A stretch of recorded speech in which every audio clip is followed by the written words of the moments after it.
Thanks for tuning in to the Just Go Play podcast, where we look to develop and promote a positive youth sports experience.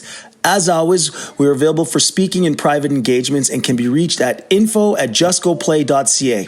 You can also catch full video versions of our podcast on our YouTube channel. And don't forget to visit us at justgoplay.ca. Enjoy the episode. Hi, everyone. Welcome to the Just Go Play podcast. I'm your host, Daryl Devonish. And today, we have a great podcast prepared for you guys. We're here with Taryn, my guest host, and Matt Young. And you guys know Matt Young. He's going to change roles today. He's not going to be a host. He's going to be the guest. And he's going to be sitting on the hot seat. We're going to be continuing talking about the Community Revitalization Project. And before we start, I want to say this, because I owe a lot to Matt. This podcast wouldn't even be here without Matt. For years now, we've had thousands of conversations. And after a lot of our conversations, we end off and say, you know what? This should be a podcast. So I got to thinking, after all these conversations we had, I said, you know what? It makes sense. We need to share this knowledge with the world, with all the stakeholders that are involved in sport. We're so passionate about sport, and we want to share our knowledge now with everyone. And that's why Just Go Play really came about. So Matt, thank you. Taryn, Matt, how you guys doing? Really good, thanks, Daryl. Thanks for having me on today as the guest. You're sitting in the hot seat, buddy. Right, I'm ready. So just for our new viewers, because we're always getting new people coming on, can you just give a little bit of background about yourself, and then we'll get into the Community Revitalization Project? Okay, so just a little bit of background, nothing too crazy, just so new viewers can say, who is this guy and why is he sitting at the front of the room today? Sure. Sport was an integral part of my life and success. Were it not through sport and the connection and character building aspects of it, I probably wouldn't be here, and fell in love with it. It got me through some really challenging times in my early youth and led to university degree in human kinetics and kinesiology, and then into a 20-year career in the personal training business, which is basically, the business of changing behaviors and empowering or showing and sharing, developing, whatever adjective you want to use, physical literacy for a wide range of people. 25,000 hours of coaching, coaching coaches, coaching children, coaching athletes, coaching people. So I'm in tune with some of the barriers, some of the obstacles, and more importantly, some of the successes that come along with how we can get people across the line to experiencing more things. Got into the sport consulting, field right now, and have built some tools. And as Taryn, you and I were talking about at the beginning of the podcast, really it's all about paying it forward, because as we talk about there all the time, sport had such a impactful, a great impact on our lives, that when we always talked, we said we should pay it forward. We need to preserve the same things, the same foundational elements of sport for our kids and for other people's kids going forward. Have worked with Olympic federations, to national sport organizations, to national governing bodies, to local clubs. Basically, any way we can help improve sport, that's what it's all about. Wow, listen, you're humble, because that list goes on and on, right back to top 40 businessmen, business leader in Canada. It could go on. We could probably spend a whole podcast talking about all your ventures and how it's led to this moment. But today we're going to be talking about the Community Revitalization Project. So let's get right into it. Let's take the gloves off. For the viewers, in your own words, what is the Community Revitalization Project, and what's your role?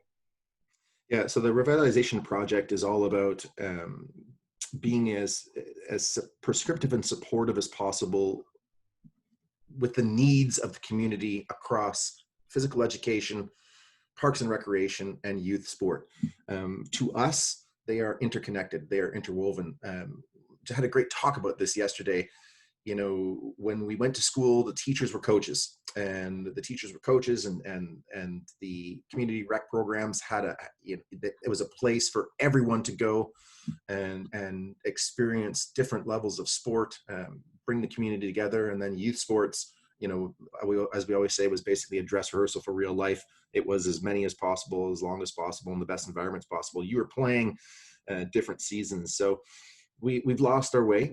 There's no denying that. We've lost our way globally with the specialization, with the commercialization and free market capitalism. And we're seeing that it's not working. It's not working the way it should. It's not working the way the system's not working the way it was designed, the way it was implemented in years past. So we're trying to do our part in getting back to that. And inside that, we've assembled a really talented group.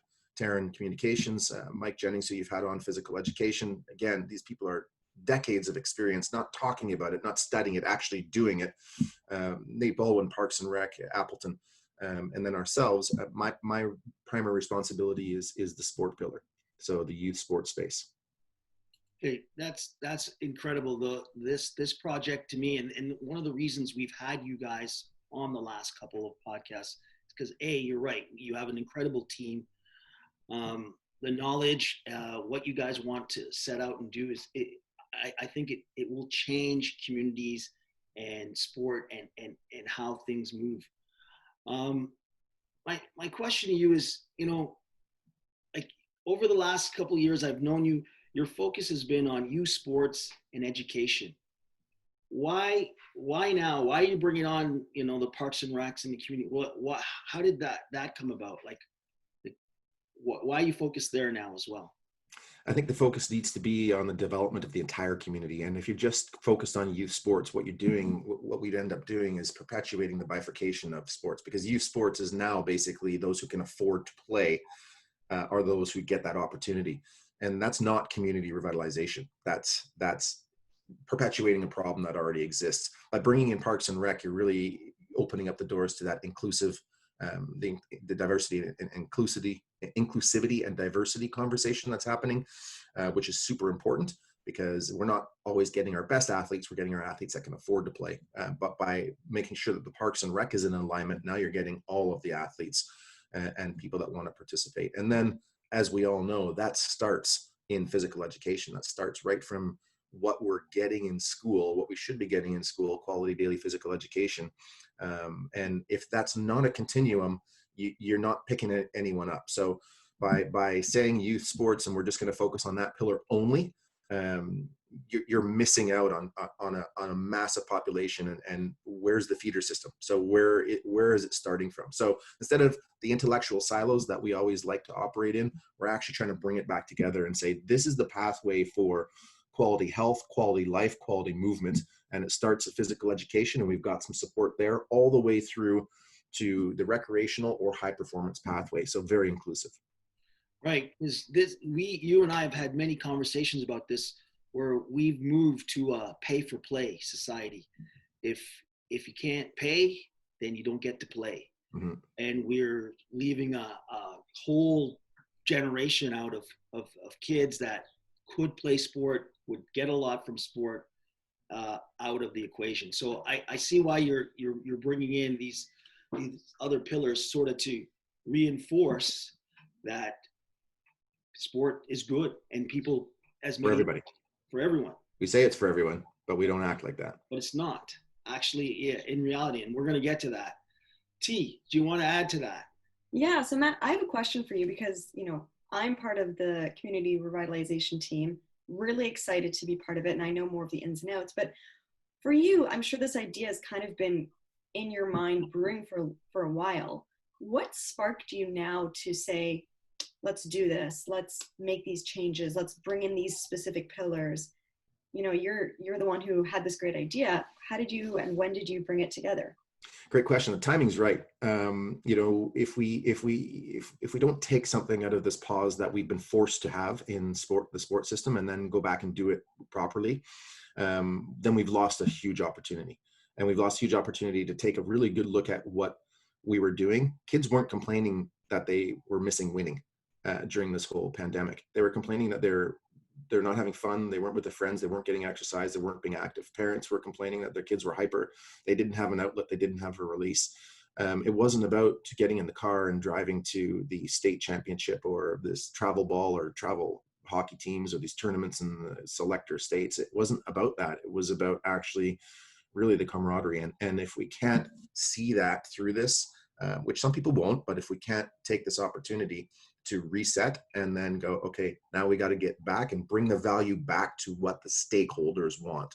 And the stakeholders in the youth sports system are the kids. They're not the parents, they're not the organizations, they're not anybody else. So this was a great time to get that back. Michael Jennings said, he's been saying the whole time, let's do something. I'm tired of talking about it. You know, all these campaigns that are just absolutely useless. You don't change behavior through campaigns. That's organizations checking a box. That's a Marcom's team getting all puffed up and thinking that they did a great job. And that's governments and organizations and sponsors just wasting good dollars after bad. Campaigns don't change behavior. Behavior change needs leadership and mentorship and an operations manual. And that's one of the things that the Community Revitalization Project provides for each of those spaces in a manner that hasn't been done before. So I want to add to that, because you bring up a good point.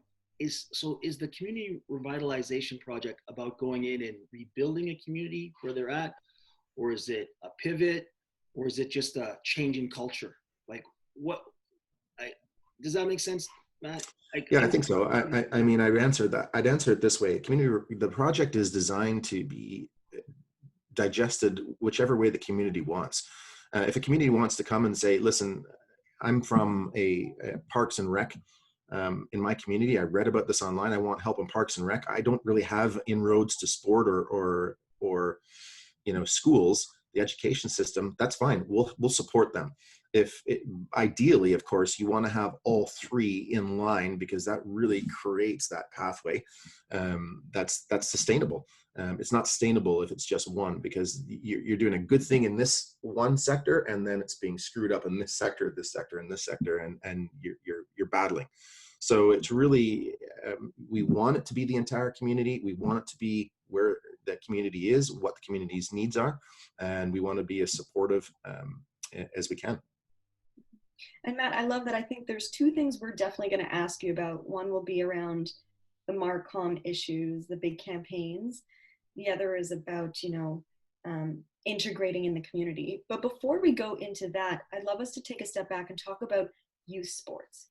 What do you find right now are some of the biggest challenges and issues with some of the programs? And I know, COVID's given people a chance to step back and see what the importance is for the kids who are the stakeholders. They want to have fun. They want to be with their friends. They want to have their own personal development. But in terms of the overall system, can you give people, here are the three big challenges and issues? Yeah, okay. I'd say the biggest problem with youth sport right now, the system as it stands, is the people leading it. And you've got inexperienced people in terms of the people and process management, usually volunteers, usually with some level of personal and professional interest for leading these organizations. And, as we know, great leadership is leaving organizations better than you found them. But what the statistics are telling us is that the attract, retain, and growth metrics are going down. And a lot of these people are leaving these sport organizations in worse shape than they found them. It's really difficult to tell somebody that's volunteering that they're doing a terrible job at what they're doing, but that's what we have to do if we actually want to preserve that. And even a better way is to support them in actually creating that operations manual to have them do a better job. So the first problem is the people that are leading it. It's an issue because they don't want to realize or recognize that they're the problem, and it's their inexperience in the people and process management that really hurts that. Second issue is, we're reporting 8.7 billion Canadian dollar, $12.7 billion a year US business industry, youth sport system. Zero accountability. Who's the boss? There's no boss. We don't even have a minister of sport in Canada anymore. It's the Wild West, and we're selling the dream and we're leveraging the consumer emotion. We're leveraging the consumer and the parent ego and FOMO. And we are building a business based on nothing. It's a house of cards. We know elite level performers are have genetic predisposition, have internal drive that accounts for a large percentage of why they're high performance players. They will be high performance players whether we help them or whether we don't, because basically they're set up to do that. Coaching, the environment, and luck, small factors, small percentages in that. But no other industry would be an $8.7 billion and $12.7 billion industry. You can't tell me a private company that has that with no oversight, no CEO, no governance, no management, no accountability. It doesn't exist. It only exists in the youth sports system. So that's a problem. Third big issue is there's way too many hands in the pot. And, if you look at, I come from a franchisor, franchisee. We've talked about this before. I come from a franchisor business. You have three people, the franchisor, the general manager, and the franchisee. And it's not tiered like this. It's like this because it's a continuum. Everyone's working together. Two responsibilities of the franchisor. Number one, promote the heck out of the business. Number two, create an operations manual that makes it as easy as possible for the franchisee to achieve their goals, whether that is impact, whether that's money, just make it easy for them.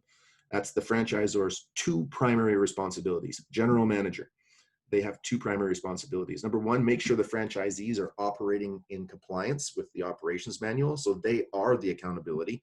And number two, make sure that any questions, innovation, troubles, or issues, if they can't solve, they elevate it to the franchisor. And then three, the franchisee. Service the hell out of the clients, provide the best service possible, and make sure they're operating in compliance with the operations manual. So those are three tiers. That's how almost every single franchise business is built. And when you look at the sports system, you have like we just said, nobody in charge. Nobody wants to take charge. We have the Olympic federations who are doing one half of their job, in my opinion. They're promoting the heck out of the business with games, events, all the great stuff. That's the fun stuff, but they've not created an operations manual to onboard quality sport at the grassroots level, which leaves the least experienced people and most self-interested people at the foundation of our sport system, operating without accountability, like we just said. So way too many hands in the pot in the Canadian system. We've got 21 different layers and tiers, all with their boards of directors, all with their opinions. That doesn't work. It's impossible to achieve any level of organizational alignment, and it won't work that way. In the United States, a little bit better. You've got the USOPC, then you've got the national governing bodies, NCAA, AAU, and then local clubs. They got 5 tiers for 35 million people. We've got in Canada about 21 tiers for 3.5 million people. Every one of them barely funded and unable to do a good job. I mean, it's very simple economics, but all those people are being paid. Their paychecks rely on it. Do you think they're going to be the ones to give it up? We need to go and get rid of that system. And I'd say the last thing, Taryn, you said 3, but I think there's 4. We're forcing this elite high performance system on the masses, and it doesn't work. The elite and high performance we know are 1 to 2%. We just talked about how those young men and women present themselves. It's very little to do with coaching. It's very little to do with the environment, and it's very little to do with luck. It's mostly to do with internal drive and genetic predisposition nowadays. But we're pushing this high performance pathway on everyone. And what we're doing is we're making sport a job. You got to try out. We want to see how good you are. If you're good when you're 5, just because you're an early developer, then we're going to take you, we're going to put you in the pressure system, and we're going to spit you out, and you're not going to have a good, enjoyable time. So we've lost the way. The Olympic ideals, by the way, the International Olympic Committee's ideals are not being actually, in their values, are not actually being adhered to in the entirety of sport, because it's this commerce, and there's lots of people making money off of it. So I see those as the biggest problems. Wow. And I love that because you mentioned economy, and I think let's talk about that for a second. There's benefits for people to stay in sports for life. Why is it so important that we keep kids active and engaged when they're younger, and then to stay in for life? Like, do you guys want to talk about that? Well, Yeah, sure. I want to finish one more just to sum it up for the people, because you went over those challenges, and there's a lot. So to sum it up, Matt, just to paraphrase what you're saying, it sounds like these are the challenges: leadership, lack of organizational alignment where people aren't on the same page, Like everyone's on the same page, working in silos. And then there's this concept of participation versus elite. Those would be when I heard you just explain your biggest challenges, those seem to be the areas that for people listening out there, lack of leadership, lack of organizational, everyone's on this alignment, not on the same page, and this big issue of we're trying to push everyone to high performance, and people are like, I just want to have fun. Yeah. Would that is that basically a sum up of what you? Yep, absolutely. Okay. So I got to ask you, because you said it, but what are the benefits for kids being in youth sports? And I don't mean to jump on your question, like just basically, and then we'll go back to T's question. Yeah, it's the same question. So what are the benefits? I mean, look at they're the obvious health benefits. I mean, diabetes and the disease management and our sick care system, that's just it just feeds into our sick care system. Hospitals get funded, big pharma gets paid. That whole greasy wheel just continues to get greased, and people go on the way they are. Do we want a healthy country or not? Do we want to be a healthy nation? Do we want to be physically and mentally healthy? Look at all the mental health issues that are coming right now.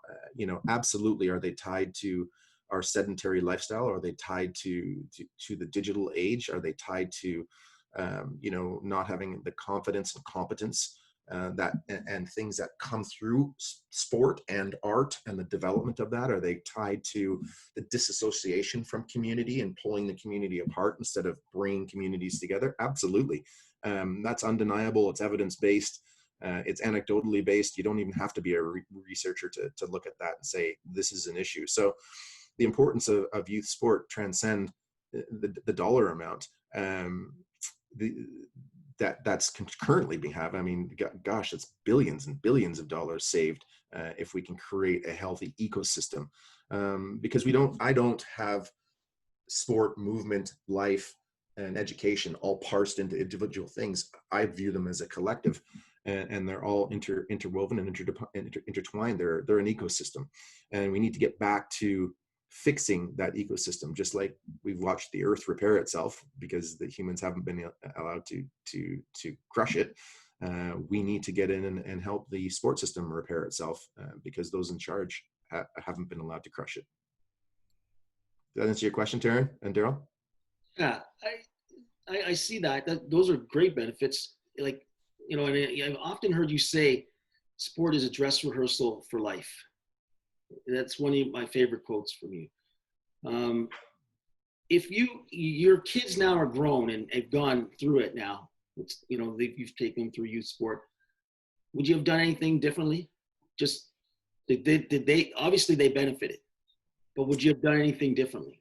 Yeah, absolutely. I would have been a lot more vocal about the things that were going wrong. I wouldn't have been that parent that was too afraid to say something when I saw something I knew wasn't in line with what these kids need and what they value, quite frankly. For 98%, it's a dress rehearsal for your life. You're learning winning, losing, communication, roles, responsibilities, feedback, position. You're learning all of that in a really controlled environment that when you make a mistake, it's not the end of the world. You can regroup, you got another game, you got another day, you got ice cream after, whatever, you can reflect and you can move on and you can try again. When you get to the work world and you don't have that experience, that fall from grace, if you haven't had that experience, is a lot more steep. So getting back to your question, Daryl, what would I do differently? I would have done a lot more, a lot sooner to really make sure and hold people accountable to their vision, mission, what they were saying was supposed to happen wasn't what was happening. And we see that so many times, but we just go along with it because we don't want to be that greasy wheel, or we don't want to be that parent who then gets a big black X beside their name because we start asking questions. I would have asked more, help me.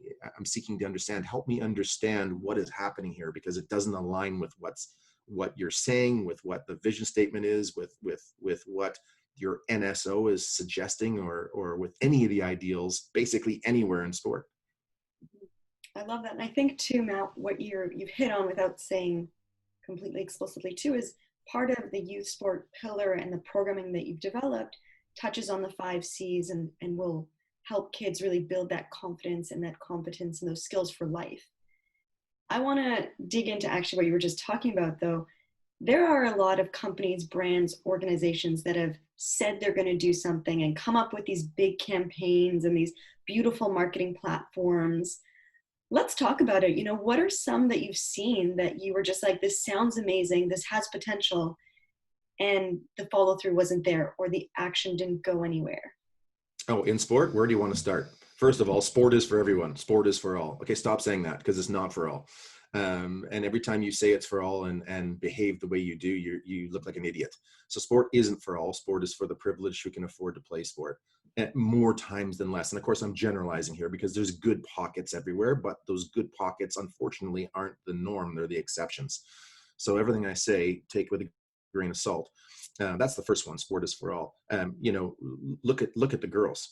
And look at the lack of female coaches, the lack of investment into female teams. Okay, look at some of the fringe sports. Okay, they struggle to get market share. They struggle to be taken as seriously. Oh, you're in fencing. Oh, you're in this. Oh, you're in that. You're not in hockey. You're not in basketball. You're not in the Big Five.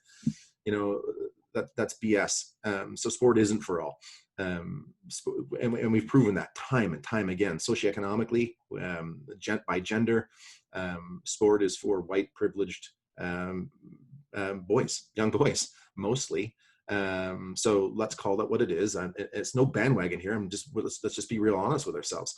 Number 2, it's all about fun. It's all about having fun. Okay, that's nonsense. It's all about the win. You walk into any arena, you walk into any pitch, field, and you watch what's happening in the parents and the coaches, and we're so ingrained in the win, in the victory. Back to the 5 C's, sport is predominantly skills. You look and it's all about the skills. Every day you can find more knowledge on people debunking this is how you run faster. Plyometrics, not plyometrics, to hamstring stretch, not hamstring stretch. Okay, you see all of that around the skills, the technical, tactical, and physical skills. Nothing around, and very little around the character, like Taryn, you brought up earlier, the confidence, the culture. Nothing around that. You don't see anything built into that. And basically that's what the 80% is. So if you take competence, confidence, character, connection, and culture, okay, 5 facets of sport, and you only focus on the skill development, which is the technical, tactical, and physical, because that's all you're leaving 80% of the development off the table. And so basically the experience that you're providing is one of strategy, not culture. And when you look at the countries that do it well, the Scandinavian countries, Norway, it's built in. Culturally, it's built in.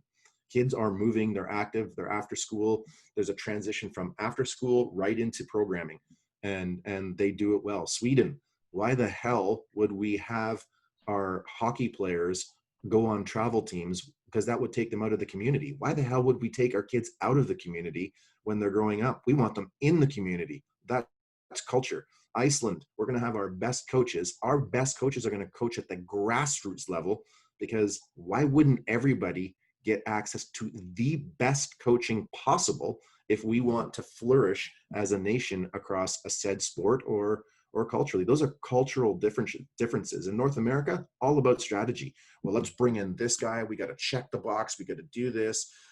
Dump and chase in the puck. We got this. Like, it's all strategy in the box. We go back to strategy because that's what we know. We get the academics, we research it, blah, blah, barf, and it just continues on and on and on. And we do such a poor job, and we're doing a poor job. You look at those countries that prioritize culture and over all of the rest of the stuff, and they are doing well, not only in sport, but they're doing well as nations. And you look at what's happening over here, and it's just one big competition. So I know I've got off the off a little bit, but it was good though. We needed to hear that. Yeah. So I just heard you say that that was going to be one of our questions. Who's doing it right? Who's offering quality sports experience? And you referred to some of the Scandinavian countries. Is all of Europe doing it right, or are you just saying there's a few pockets that are doing it right? Yeah, well, I can't speak. Or in your opinion, I'm not. Yeah, Yeah, I yeah. can't speak for what I don't know, but Yeah, from yeah. the ones that I do know, because I have been there and I've seen it, not just the sports system, I've actually Yeah. seen and witnessed the cultures.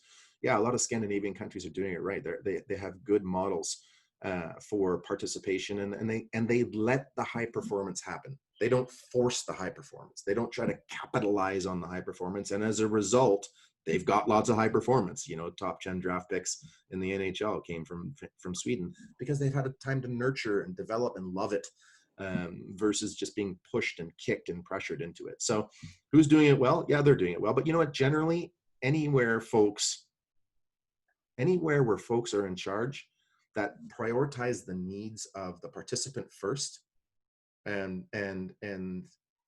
really focus on that experience, anywhere that happens is someone who's doing it well. So there's great coaches, you know, they engage, they listen, they communicate, they understand that they're in a customer service business. They understand the youth sport business is a customer service business. So it's not about them, it's about servicing the needs of the customer. So any organization that goes out and does their homework, what does the customer want? Let me hear from that young boy or girl about what they want from this experience, and then deliver that, and then get everyone online and create that organizational alignment with the customer need. That's people that are doing it well. And again, like we said earlier, in response to one of Taryn's questions, unfortunately, it's not the norm, it's the exception, because most of us are going the other way. And this is what we want. This is the way we've always done it. We've always been winning. We've always done this.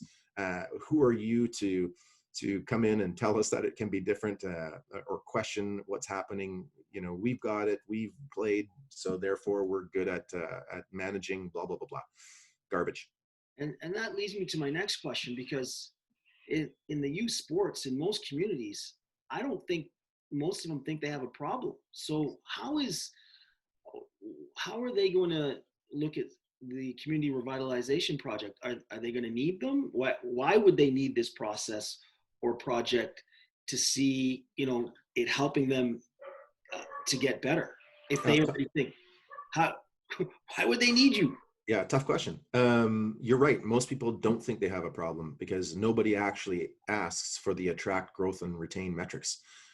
We can't be told that 70% of kids are dropping out at age 13 because they're having we're reporting just a crappy experience, and say that's not us, that's not our problem. We can't see the statistics for the decrease in participants across these sports that are being reported by NSOs and PSOs and governing agencies and say that's not a problem. Listen, in no other industry do you have 22 people adjudicating sports all getting paid at the same time that sports is dropping. You don't have that. That's not possible. People would lose their jobs in a normal environment if that was happening. So we can no longer say, with a rise of mental health issues, with the rise of all of these sedentary behaviors and the cost of our medical system and our Medicare, we can no longer say that we don't have a problem. That's not our community. You know, is quality daily physical education happening in your school systems the way it should be? Is it taught by a professional and certified teacher, or is it taught by somebody who just got that portfolio because they were cutting budgets and needed you to do math, and now, oh, by the way, you're teaching physical education too, and here's a ball, go kick it. So, you know, we have to look in and say, is our community delivering on that? You know, are our parks and recreations funded? Are they funded well? Are they run well? Are they delivering to the communities that they serve? Is our youth sports system growing or shrinking? Are we having trouble fielding teams? That's all a part. The numbers don't lie. So if you're in a community where those numbers are all up and you can answer yes to those questions, qualified daily physical education sports, physical education specialist, check. Delivering what they should in terms of physical education, check. Are they baselining these young men and women who are moving across all their skills and developing lifelong learners in the school system? Check. Yes or no. The Parks and Rec, do they have the appropriate funding to hire and run great programming that is filled up? You know, it's a yes or no. Youth sports system, is it growing? Is it stagnant? Is it not growing? It's really easy. So I think, Daryl, to answer your question, it's about people being honest with themselves and saying, listen, are we growing or are we not? In business, you have to do that. You can't just run a business by pretending everything's okay when it's not. It just doesn't work like that. So someone has to ask that question. Some the community leaders have to ask, well, what's going on? Like, Exactly. and maybe that's what's happening. They're not asking, or they're just accepting as the new norm, which is horrible. And I think we're going to see what's really happening after this pandemic is over. We're going to see what's really happening, because those sports organizations, you talk about all the money in sports, I don't know if money's going to be there. And if there's not the proper framework that you guys are providing, it's going to be tougher to retain and attract these people. Yeah, for sure. And to your point, we've talked about this before too. What about the pocketbooks of the people that are paying? So are they going to have the money to spend, come on, upwards of $20,000 to $30,000 on a 7 to 12-year-old kid for a season? Come on, man. What do you so they can get the coveted scholarship? P.S. You've already paid for that scholarship. Like, you could have just saved that money and bought them an actual scholarship with the money you invested in there, and the percentage of them that actually get it. Just take out a big poll in a lightning storm, or just buy lotto tickets. So Matt, I know everyone buys lottery tickets now. Yeah. I think COVID's been a good step back for people to kind of look at and say, what's important, where do we need to focus, but also, what funds are available and how are we going to spend them? So when you're looking at this, and from the youth sports pillar perspective, what pillar do you feel like you're going to need to work most closely integrated with to really rebuild communities and make it an amazing experience? It would be easy for me to say the Parks and Rec programming, because they offer youth sport, but I honestly think that they're all integral. There's not one or two that go in. Look at, when I look at the arts and the importance of art, the arts and clubs that aren't art or sport related, and like chess clubs or the whatever other clubs that exist. And then sport in the school system. I mean, that's what the school system was for. So listen, if we're going to have the union say, hey, listen, teachers, you can't teach anymore. We're not doing this. We're not getting enough pay. We're not doing that. And you start to do this, then you start to disengage. Now you've just had a whole bunch of kids go online and take their online courses for the last 3 or 4 months. And parents are seeing, this is what we're paying for. And you want us to go back, and you want us to keep paying for this. This exposes, the education system, which is a totally different topic, is the only institution that's never had to change in 5 decades. They're doing the same stuff that they've done in 5 decades. The rest of the world's changing weekly. So if schools aren't going to have something to galvanize it, Taryn, to get back to your point, that's outside of reading, writing, and arithmetic, which we can get off the Khan Academy offline or anywhere, probably better than we can with a disgruntled teacher. If that's going to continue to happen, then it's good. The schools are going to start to become irrelevant, and we're going to see that. We're going to see we have seen some of the redundancy and the irrelevancy. So I think that it's really important that the school pillar be just as important, because it's the entryway, it's the foyer into all of these life experiences. And if we don't do that properly at the elementary and secondary levels, we risk, it's part of the problem, not getting into funneling into Parks and Rec and funneling into youth sport. Mm-hmm. And I know too, even from my own experience, I've told Daryl about this, but at school, it's the opportunity for you to sport sample a bit and be exposed to them. And I know in my own experience, I had a gym teacher who had something personal against me and wouldn't let me try out for the basketball team. So I've never played basketball. It's just never been in and I've had that experience, and I never got past it. Daryl's laughing, but he's talking about this. I'm still talking about it. I don't know who that teacher is, but we should find him. Yeah, we need to out them. No, I mean, hey, listen, and you're not the only one. And you're not the only one with a story of a crappy experience. And what does that boil down to? It boils down to culture, and it boils down to the accountability. It boils down to culture. It boils down to a lot of these things that we've let slip by the wayside, and you're collateral damage. And that's important, because the NBA knows, you know, there's a 60% chance if you played the sport that you're going to be a fan of the sport. So it significantly increases the opportunity for the top of the people, the top of the food chain, to make revenue through fans. What you just said is huge. Why? And I know you don't know the answer, but in my mind, why aren't pro teams, if they know that stat, why aren't they down at the grassroots level throwing some dough to help kids get introduced to basketball, hockey? Why wouldn't they do that? I think because a lot of the professional teams are beholden to their stakeholders, not the ecosystem, the shareholders, and it's the money game. So let's again just be honest. Does the NBA Cares program work in communities? Absolutely.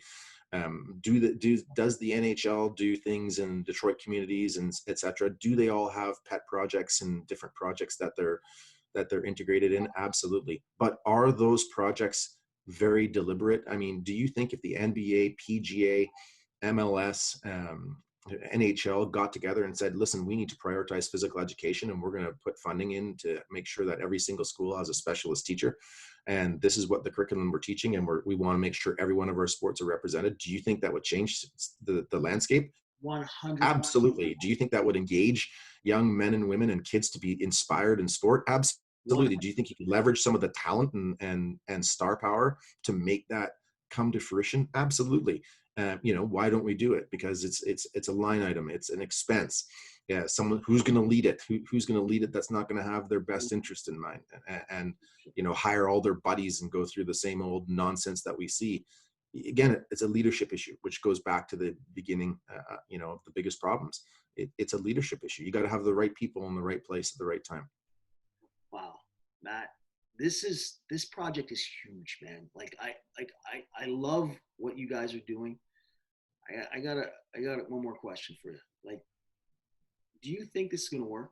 Like, are communities ready for this project, for you guys to come in and help?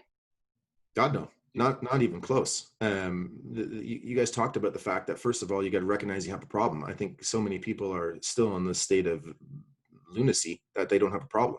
So, you know, it's going to be the diamonds in the rough that come forward. It's going to be the people that, like you, like Taryn, like the people that we have, and there's lots of them. They're not the norm; they're the exception. So it's going to start with the exception. And as Buckminster Fuller said, you don't change an existing reality by fighting the system. You change an existing reality by creating a new one that makes that old system obsolete. So what we have to do is we have to start working with some organizations that are leaders, that have that leadership, that have the vision, that say, yeah, this is important. And we have to start working with them and show and prove the concept, you know, show proof of concept. And once that happens, who's not going to want to be like that community? You know, and we got to tell the story. That's why communications is so important.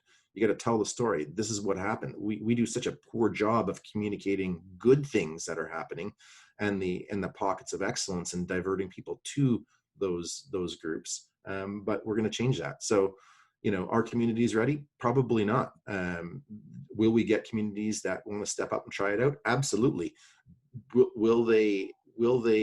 Are they prepared for what they're about to experience? Hopefully not. Hopefully we exceed their expectations.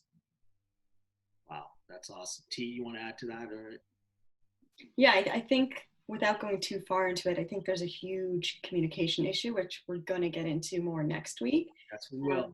But I agree. I think it's time to, and I know we're going to get into first steps, but uncover some of these truths and putting it in people's faces. You know, 1 in 3 girls drop out of sports in their late teens versus 1 in 10 boys. Girls who stay in sports are more likely to become C-suite executives. So the link between being in sports and being exposed and enjoying movement and physical activity has this huge economic impact. And I think when people really realize that, they'll say, wow, if we make these small changes, they're not small, but, you know, relatively, at the grassroots and those kind of levels, we're changing our whole workforce, our whole society, everything. It's way too important to be trivialized, to continue to be trivialized and marginalized. It's just way too important. It's way too important for the physical and mental health of a society, generations, socioeconomic demographics. There's too many upsides for quality movement, activity, and sport. There's way too many upsides than the downsides. We're not going to get on here and talk about the health benefits because that's been beaten to death. Nobody cares about that, whatever. So we're not even talking about that. We're going to talk about the physical, the cognitive benefits, the mental benefits. We're going to talk in language that people can understand because it's right in front of them right now. It's amazing. It's amazing. So we always end our show with first steps. T, you want to take your stab at first steps? Ooh, I feel like we should have Matt. Yeah. Let's go with Matt. Matt, first steps. What can people take away right now and implement? If you're in a community, or if you're a coach, or if you're a parent, what first steps would you tell these people that they can take right now? Do your homework on what the value proposition of sport is to your kids, whether it's to your kid, whether it's to your team. Ask them, what do you value most about sports? Get them to give you a list of 5 things. So that's the first step that you can do, because that's going to really educate you on what matters to them, not you. We already know the answer. We already know where winning ranks, and it doesn't rank in the top 5 of any poll that's ever been done. So second step, use that information to think about your strategy. How are you going to support the development of your young son or daughter? How are you going to support the development of your team that you're coaching? How are you going to support the development of the overall organization that you're leading and running? What help do you need? Because don't do it yourself. Go get help. Just because you played a sport doesn't mean you're good at coaching it, doesn't mean you're good at leading it, doesn't mean you should be at the top of an NGB or an NSO. It just means you're good at that sport. So educate yourself so that you can get better at the business of leadership, at the business of mentorship, at the business of operationalizing these systems that need to happen. That's the second thing. Third step would be ask questions when you don't see something. You don't see something, say something. That's a big slogan and campaign that was out there, once again, that we don't use. If you see something that's wrong or gives you pause, ask the question. Do your homework. Go, wait a second, I thought that at the beginning of the season, coach, you said equal play and fair play, but now we're in the playoffs and of our first season at 7-year-old hockey, and you're shortening the bench. I thought, baseball coach, this was about blah blah blah, but now you're asking me for $3,500 to go to this unbelievable tournament at Disneyland. It seems like everyone else is making money, but is this what my kid wants? Because you know what, I can just order a bouncy castle and give the kids a certificate of bouncy completion and tell them that they're probably the next trampoline specialist. I can do that. So start to see the frauds and cut through the crap, because there's a lot of crap. There's a lot of crap that's coming in. Understand that what that motivation is in your back pocket or in your purse. They want your money, and love all parents, but guess what? The stats don't lie. 1% to 2% of kids are high performance. So if you're in a room of 100 people, stop thinking that your kids are all going to go to the high performance, and just enjoy them for where they are and support them for where they are and support what their needs are. And then they can elevate. So that's my to the parents and coaches. If you're a community, based on the Revitalization Project, ask yourself the question: is it important for me to take a lead in my community and start bringing this together? Do I believe what this guy is saying? And if I believe what this guy is saying, find out more. Go online, connect with us, continue to listen to your podcast, continue to educate yourself. And those would be my kind of 4 first steps. Those are the best first steps I've ever heard. T, you got some? I feel like Matt took all the good ones. Yeah. It's like, wow, what's left? No, I think, you know what, you touched on some really, what I was going to say, and you touched on a lot of them, is we have 2 ears and 1 mouth. We should be listening twice as much as we should be talking. I think it's extremely relevant, especially in today's age. Listen to what's going on. Ask the questions. I think rebuildthecommunity.com, reach out to us to talk about it. Go to justgoplay.ca. You guys have so many other resources, free resources out there. Quality Sport Hub, Daryl Devonish, you've got, so, go and talk to us. Have the conversation. It doesn't hurt to learn more.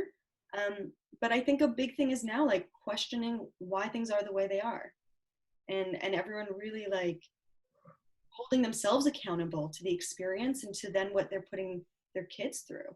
And to be better. We need to be better. Yeah, we need to be better, and we need to start doing better now. Wow. Well, if it's my turn, I would say this, Matt, I agree 100%. I like addressing the kids and finding out what they need or what they want, and focus there, start there. I know, coming from a sports background, sports saved my life too. It was like my passport. It helped me overcome racism. What's all that stuff in the news? Not overcome it, but deal with it. I didn't overcome it. Just deal with it. So sport really is, as Matt always says, a dress rehearsal for life. And it's important to communities. And I think the Community Revitalization Project is definitely something that, if your community is not doing it right, which probably isn't perfect, it's something that you should look into. Contact these guys, and don't be silent. Don't be a secret agent. Too many secret agents out there letting things go by. And then later on, they want to say, I wish I said something. I wish I did something. I watch my kids suffer. I watch other kids suffer, and I didn't do anything. So if you're out there, don't be a secret agent anymore. Stop. Don't be silent. I think that's on social media right now. Don't be silent. And this is one of those things, don't be silent about. Okay? So on that note, Matt, buddy, you were great. Thanks, Team, Daryl. you're awesome. Just go play, guys. We'll see you next time.